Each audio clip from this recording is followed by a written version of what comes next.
It's back, it is here, it is nostalgia time. What's going on, guys? It's Karl here, back with another episode. And as I said, we are checking out the Blackberry Key2 today. I've been using it since before launch for almost the past 30 days, and it's been a while where I've seen a phone or I've used one that's been super different, that's been refreshing, and definitely brings back a ton of memories from back when I was a kid. I mean, who else out there had a Blackberry when they were younger? I think I had the Pearl that had that little trackball that always got sticky. You always had to replace it. The Bold, Passport. I've used a few Blackberries in my day. This is the version 2, the Key2. And I am excited to tell you what I think of this guy and of course the good old physical keyboard. This keyboard, this lovely, lovely QWERTY physical keyboard is something that I never thought I could move away from when I first went to, I think, my first iPhone. Times have obviously changed. I believe I am now actually slower using this guy, but there is something so refreshing, so satisfying pressing physical keys. It's why gaming consoles still exist. It's why Super Nintendo or Sega ROMs just aren't the same on your smartphone. It's because you want physical feedback. You want to feel like you're pressing something, and you definitely get a lot of that using the Key2. So has my experience been perfect? Definitely far from it. I think there's a time and place for a Blackberry. I've been using this mostly for work, to tell you the truth, because I work in a hospital. I need a lot of secure files. I need that security. That's where this guy shines, and I think that's where Blackberry's focusing. It's on business, it's on enterprise, it's on keeping things safe, secure, encrypted. That's where this thing has a place in the smartphone world. It just needs to be cheaper. If only this guy was $400 or $500, I definitely think it would be a huge contender. If you just go through the specs anyways, it doesn't even have the latest and greatest. It's got a bit older of a chipset, the Snapdragon 660, 35 milliamps of juice, which has lasted long because the screen is smaller.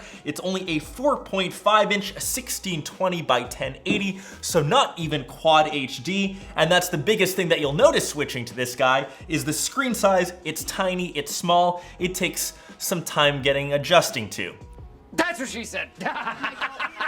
You definitely notice that when you're watching media on the Key2. So whether that's YouTube videos, you're watching a few movies, or especially when you're playing games in landscape orientation, now a certain part of the phone is unusable because that's all physical keyboard and is now just dead space. And the nice thing, it does have a fingerprint sensor that's being integrated into the spacebar. I find that sometimes it takes 2 to 3 attempts, and if I have a wet finger coming out of the shower, it doesn't even register. That's something you have to deal with, and it's truly unfortunate. It couldn't be better.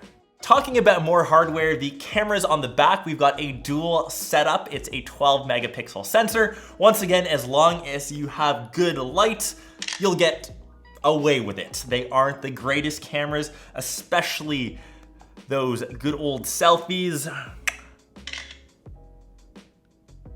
Dynamic range isn't the greatest, and even the sounds that this guy makes are a bit archaic. You will get by. That isn't the things that you're gonna be focusing on, and I'm assuming you aren't grabbing the Blackberry solely for the camera. But the main thing that I've loved my Blackberry for, and I think is its mantra, is the productivity. I bang out emails on this thing quicker and more efficiently because I can't focus on anything else. I won't get distracted by games. I won't get distracted by other things going on my phone because I've got this hooked up to my work email. I solely use it as a work device, and it gets the job done, and it is making me more and more productive. I don't know if it's a good or bad thing that I can't get distracted by anything else. Even looking on Instagram doesn't seem as nice on this guy. It gets the job done once again, but I'm usually back to my work emails, responding to people on YouTube, answering YouTube related emails, and I find that I enjoy that more with this guy as it's a productivity and business focused device.